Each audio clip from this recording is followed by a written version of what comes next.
Hello बच्चों, कैसे हो आप लोग। आज हम लोग लेक्चर नंबर 11 पे आ गए हैं और लेक्चर नंबर 11 अपना केमिकल काइनेटिक्स का आखिरी टॉपिक अपना होगा और आखिरी लेक्चर भी होगा। और इसमें हम लोग बात करने वाले हैं कि पैरेलल रिएक्शन या फिर हम बोलेंगे साइड वाइज जो रिएक्शन होता है, इसके बारे में हम लोग को पढ़ाई करनी है। तो चलिए चलते हैं हम लोग कंप्यूटर स्क्रीन पे और देखते हैं हम लोग अपना लेक्चर। अच्छा, अब हम लोग देख रहे हैं कि पैरेलल रिएक्शन और साइड वाइज। तो इसमें देखो साइड वाइज में क्या होता है, या हम पैरेलल जिसको बोल रहे हैं कि पहले हमने देखा था कि ए देता था अपने को बी। अब इस बार क्या हो रहा है कि ए जो है वो बी भी दे रहा है और सी भी दे रहा है, और ए से बी का जाना एलिमेंट्री रिएक्शन है और ए से सी का जाना भी एलिमेंट्री रिएक्शन है, जिसमें कि रेट कांस्टेंट की वैल्यू दी हुई है K1 और दूसरे की वैल्यू दी हुई है K2। यहां तक क्लियर हो गया। अच्छा, क्या मैं ऐसे लिख सकता हूं कि rate is equal to first वाले के लिए, ठीक है, ये फर्स्ट वाला अपना है, ये सेकेंड वाला है, तो हम बोलेंगे rate is equal to first वाले पार्ट के लिए D upon D T minus, यहां पे लग जाएगा क्योंकि हम रिएक्टेंट की बात कर रहे हैं, इस तरीके से लिख सकते हैं।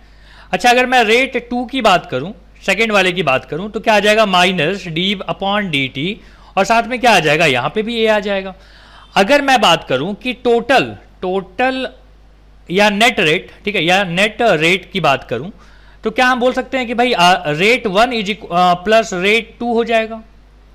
दोनों क्या हो रहे हैं, दोनों तरीके से ए से बी बनना या ए से सी बनना, दोनों तरीके में ए का डिसोसिएशन हो रहा है, तो हम बोलेंगे कि टोटल जो ए का डिसोसिएशन है वो कितना हो जाएगा, रेट 1 प्लस रेट 2 हो जाएगा। क्लियर है यहां तक। अच्छा, क्या मैं इसको ऐसे लिख सकता हूं कि रेट इज इक्वल टू, यहां पे लिख लीजिए कि अगर ये एलिमेंट्री रिएक्शन है तो आप लिख सकते हैं K इंटू ए, और यहां पे भी क्या लिख सकते हैं, K1 लिख दीजिएगा पहले वाले के लिए, दूसरे में आप लिख सकते हो K2 इंटू ए, तो हम यहां पे भी लिख देते हैं कि दिस इज K1 इंटू ए, और यहां पे आ गया K2 इंटू ए। ओके, उसके बाद आप क्या बोल सकते हो, आप बोल सकते हो कि K1 प्लस K2, और यहां पे क्या आ जाएगा, यहां पे आ जाएगा ए का कॉन्सेंट्रेशन, मतलब नेट जो रेट है, नेट रेट ऑफ रिएक्शन जो है वो हो जाएगा K1 प्लस K2, और साथ में क्या आ गया ए। क्लियर है यहां तक। अच्छा, ये आ गई अपनी नेट रेट की बात। क्लियर। अच्छा, इसी चीज को हम ऐसे भी बोल सकते हैं कि minus D upon D T और साथ में ए।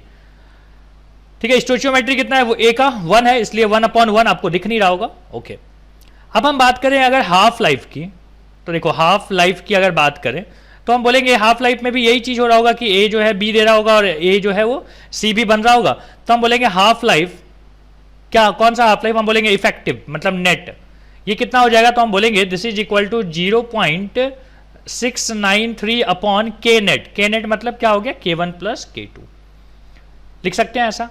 अच्छा, अब देखिएगा यहां से मैं आपको क्या निकाल के बताता हूं, यहां पे बोल सकते हैं कि K1 इज इक्वल टू क्या हो जाएगा, देखो यहां से कहां गया कहां गया कहां गया, ये K1 इज इक्वल टू हम क्या बोल सकते हैं कि K1 इज इक्वल टू हो जाएगा रेट और यहां पे डिवाइडेड बाई ए नॉट, ए हो जाएगा। अगर मैं हाफ लाइफ मतलब T half life of first की बात करूं तो ये कितना आता है, 0.693 अपॉन K1 आता है, और यहां पे अगर मैं बात करूं कि T half life of second तो ये कितना आता है, ये आता है 0.693 अपॉन K2।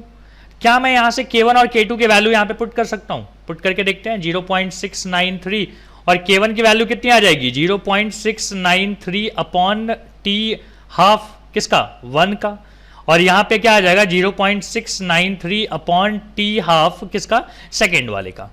तो आप इसको लिख सकते हो कि फाइनली मतलब कितना आ जाएगा, यहां पे आ जाएगा 0.693, और यहां पे आप 0.693 कॉमन ले लो तो क्या आता है 1 अपॉन टी हाफ किसका, 1 का, और यहां पे 1 अपॉन टी हाफ सेकेंड का, लिख सकते हैं ऐसा। यहां से ये दोनों कैंसिल, और आपके पास देखो क्या आ रहा है, आपके पास आ रहा है कि 1 अपॉन टी हाफ कौन सा, नेट, इज इक्वल टू क्या आ जाएगा, 1 upon T half of first plus 1 upon T half of second.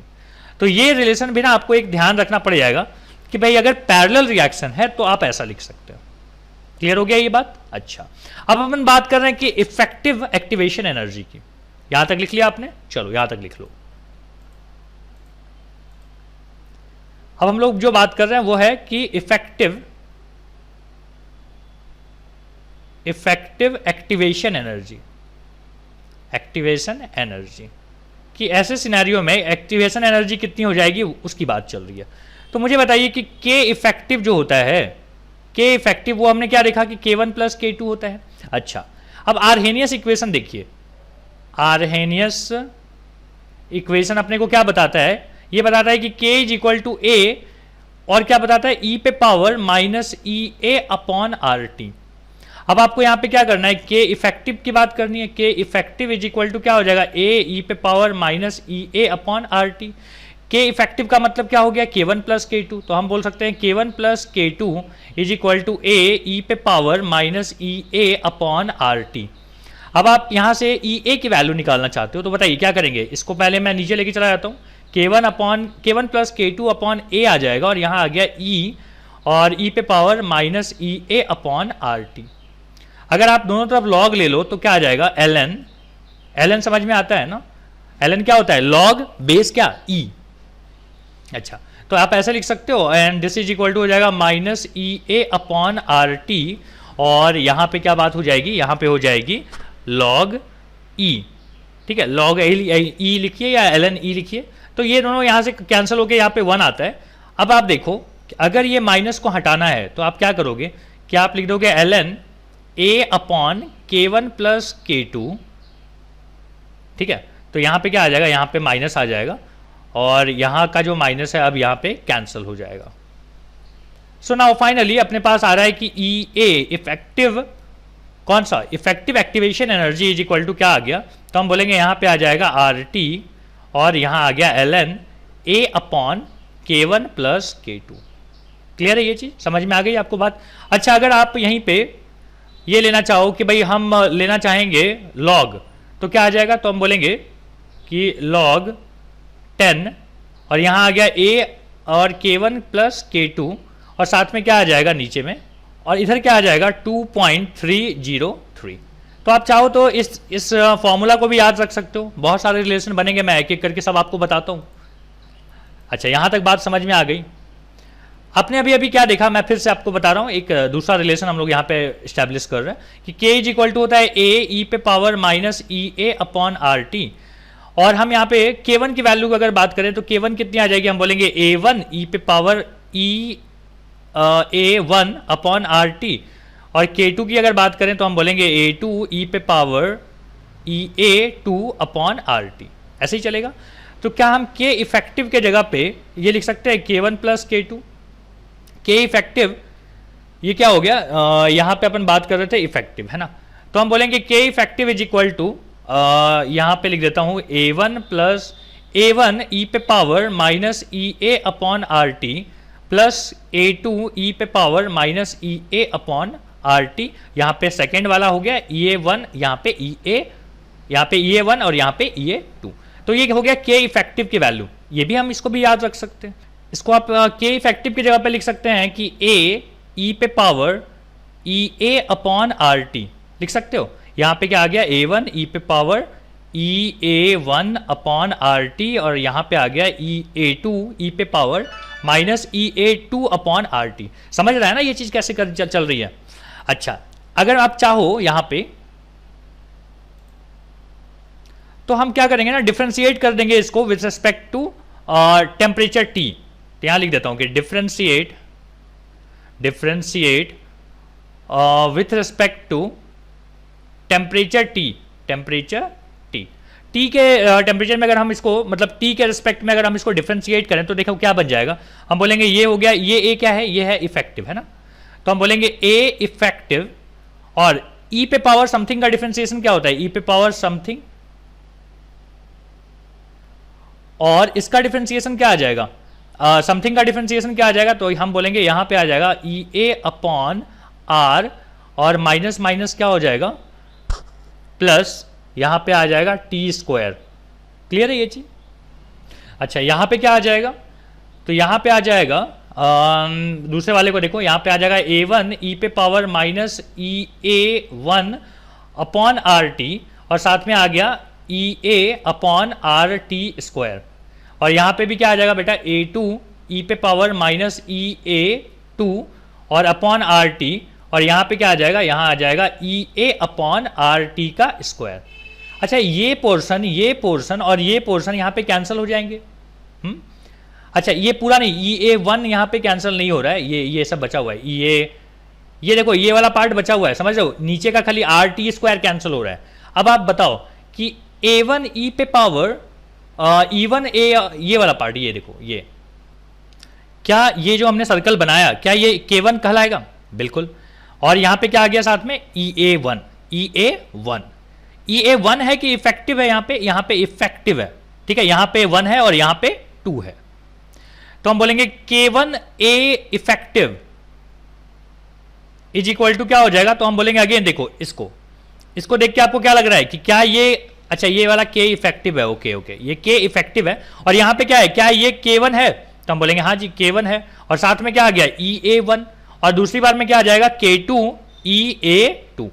तो यही बात ना हम लोग को यहां पे समझनी होगी कि K effective into EA effective is equal to होगा K1 EA1 plus K2 EA2। अगर आपको यहाँ पे EA इफेक्टिव चाहिए तो KE को यहाँ जाके डिवाइड कर दो, मिल जाएगा आपको आंसर। या हम ऐसे बोल सकते हैं, देखो KA effective is equal to क्या हो जाएगा? K1 EA1 plus K2 EA2 divided by K effective. K effective मतलब क्या हो गया? K1 plus K2। तो ये फॉर्मूला आपको ज्यादा बेहतर लगेगा, ये भी आप यूज कर सकते हो। ओके, तो हमारे पास आ गए इस तरीके के फॉर्मूले K इफेक्टिव के। अगला जो अपना पॉइंट है ना वो है कि कॉन्सेंट्रेशन ऑफ A, B और C विद रिस्पेक्ट टू अपन टाइम निकाल रहे हैं, T। टाइम के साथ साथ A का कॉन्सेंट्रेशन, B का कॉन्सेंट्रेशन, C का कॉन्सेंट्रेशन कैसे बदलेगा, इस चीज का रिलेशन निकाल लिया। तो सबसे पहले अपन बात कर रहे हैं कि मान लीजिए हमने एक रिएक्शन ले लिया कि जिसमें A दे रहा है, B और यहां पे दे रहा है C।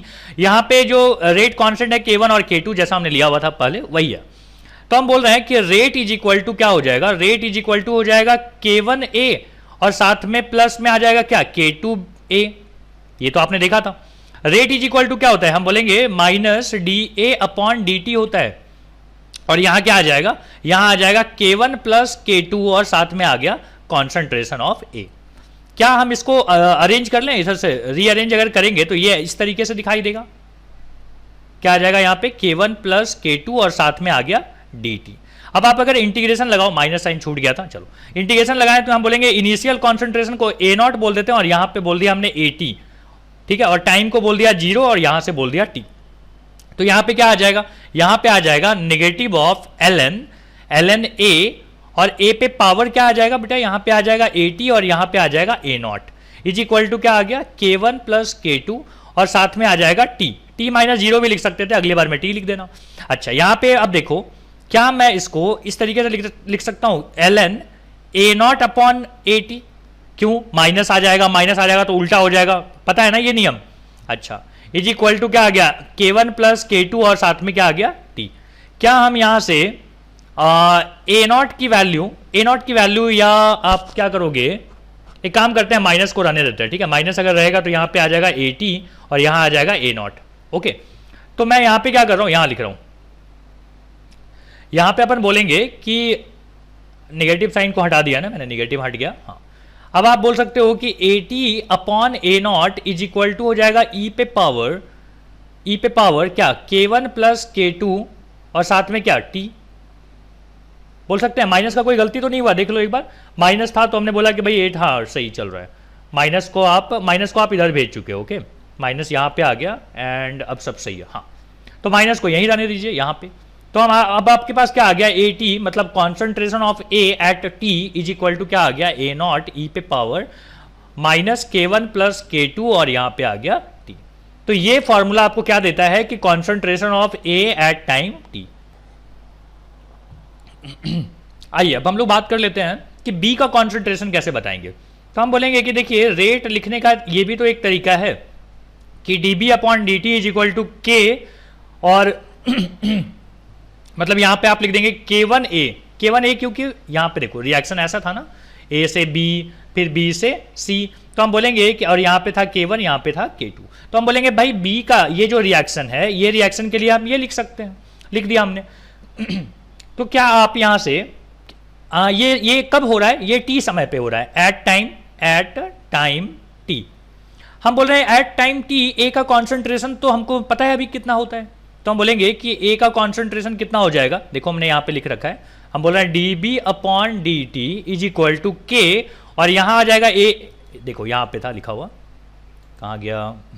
ये वाला ये लाइन दिख रहा है आपको, तो मैं यहाँ पे लिख देता हूँ यही वाली बात को कि ए एट टी कितना होता है, तो हम बोलेंगे ए नॉट ई पे पावर कितना k1 प्लस k2 और साथ में क्या आ गया t, ये लिख सकते हैं हम। अच्छा, अब आपको यहां से आगे बढ़ाते हैं। क्या हम यहाँ पे dB is equal to k a naught E पे पावर k1 प्लस k2 और यहाँ पे t है और साथ में यहाँ पे dt लगा देते हैं और हम इसको इंटीग्रेट कर देंगे। तो इंटीग्रेशन में इनिशियल जो था वो क्या था, b नॉट था, बाद में क्या आ गया, b आ गया, या bt लिख दीजिए। अच्छा, b का कॉन्सेंट्रेशन क्या आ जाएगा, bt minus B not is equal to, समझ रहे हो ना ये कैसे हुआ, ये b आया फिर upper limit lower limit, okay.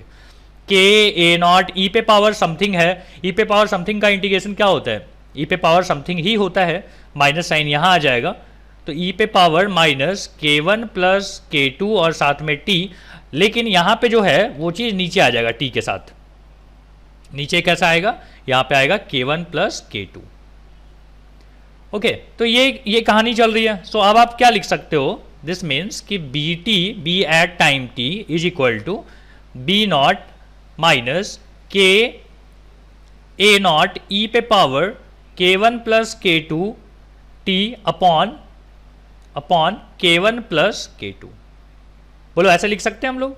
अच्छा ध्यान दीजिएगा, यहाँ पे बी नॉट नहीं होगा, यहाँ पे जीरो होगा। भाई बी प्रोडक्ट है, प्रोडक्ट का इनिशियल कितना था, जीरो था, बाद में बी टी बन गया, तो यहाँ पे जीरो लिखना चाहिए अपने को, हमने यहाँ पे गलती कर दिया। चलो यहाँ पे ना जीरो लिख देना, तो जीरो माइनस कितना होता है, तो हम बोलेंगे जीरो माइनस ये इतना ही होता है, मतलब B T is equal to आ जाएगा के ए नॉट ई पे power minus k1 plus k2 और यहाँ पे है t और यहाँ पे आ गया k1 plus k2 with minus sign, okay. तो हम लोग को मिल गया यहाँ पे b की वैल्यू। सिमिलरली अगर आप c की बात करो, c की बात करें तो c की बात क्या आ जाएगा, c एट टाइम t है ना, c एट टाइम t कितना आ गया, तो हम बोलेंगे minus k a naught E पे पावर कितना, ये सब फिक्स है, ठीक है, k1 k2 ये सब फिक्स है। नीचे देखना क्या आएगा, नीचे आ जाएगा, यहाँ पे है k1 यहाँ पे भी है k1, यहाँ पे भी है k1, यहाँ पे है, अच्छा यहाँ पे आ जाएगा k2 और बाकी जैसा था वैसे ही सब कुछ, ठीक है। तो छोटी मोटी जो गलतियां हुई हैं उसको देख लीजिएगा। ये हमारा क्या आ गया, C का कॉन्सेंट्रेशन हो गया। अच्छा अगली कहानी जो है वो हम लोग को देखनी है कि परसेंटेज यील्ड क्या होता है। यहां तक पहले कॉपी कर लीजिए। चलिए आइए, तो मैं आपको बताता हूं कि परसेंटेज यील्ड की कहानी क्या है। परसेंटेज यील्ड का में जानने के पहले मतलब कि इस चीज का परसेंटेज कितना है, कितना जब प्रोडक्ट बना होगा तो बी का परसेंटेज कितना है, सी का परसेंटेज कितना है, इस चीज को अपन यहाँ पे डिस्कस करने वाले हैं। इसमें हम लोग बात कर रहे हैं कि बी का कॉन्सेंट्रेशन डिवाइडेड बाय सी का कॉन्सेंट्रेशन इज इक्वल टू होगा k1 अपॉन k2। क्लियर है ये बात, कैसे पता चला आपको, तो देखो आपको पता है कि b is equal to concentration of b is equal to हो जाएगा k1 इंटू ए और यहाँ पे c इज इक्वल टू क्या हो जाएगा, k2 इंटू ए। तो यहां से आप अगर b अपॉन सी करेंगे तो क्या आ जाएगा, a और a कट जाएंगे, k1 अपॉन k2 आएगा। अच्छा मुझे बताइए कि क्या आप, अच्छा तो हम लोग बात करेंगे कि परसेंटेज ऑफ b का परसेंटेज अगर बात करनी है तो हम बोलेंगे b का परसेंटेज का मतलब है कि b अपॉन टोटल मतलब b का भी और c का भी, यही बात होगी। b का मतलब क्या आता है, b का मतलब होता है k1 इंटू x मान लेते हैं, वो जो प्रोपोर्शनलिटी वाली बात है ना उसके साथ कॉन्स्टेंट x लगा देंगे, तो यहां पे कितना आ जाएगा, यहां पे आ जाएगा k1x प्लस k2x। क्या यहां से x कॉमन लेके इसके साथ कैंसिल हो जाएंगे, तो मतलब क्या आ जाएगा k1 upon k1 plus k2। चूंकि परसेंटेज की बात की हुई है तो 100 से मल्टीप्लाई कर लीजिएगा, ये आ गया answer. Similarly percentage of c अगर बात किया जाए तो अपन लिखेंगे c, यहां पे लिखेंगे b, यहां पे लिखेंगे c, सब कॉन्सेंट्रेशन टर्म्स हैं, और यहां पे आ जाएगा k2 upon k1 plus k2, और चूंकि परसेंटेज की बात है तो यहां पे 100 से मल्टीप्लाई कर लीजिए, तो यहां से आपको मिल जाता है percentage yield of b and percentage yield of c। तो आई होप ये लेक्चर आपको अब क्लियर हो गया होगा। यही अपना आखिरी टॉपिक था इस लेक्चर का और इस चैप्टर का भी आखिरी टॉपिक था। तो जो है प्रैक्टिस करते रहिए, अपने क्वेश्चंस आप अलग अलग बुक से, जहां मन है, जिस बुक से मन है उस बुक से स्टार्ट कीजिए। आपको सारे के सारे क्वेश्चंस आ रहे होंगे। डिफिकल्टीज जो है आपको पता है कि क्या करना है, आप डिफिकल्टीज जो है अपने कमेंट बॉक्स में डाल सकते हो या आप मेरे से डायरेक्टली पूछ सकते हो। Thank you.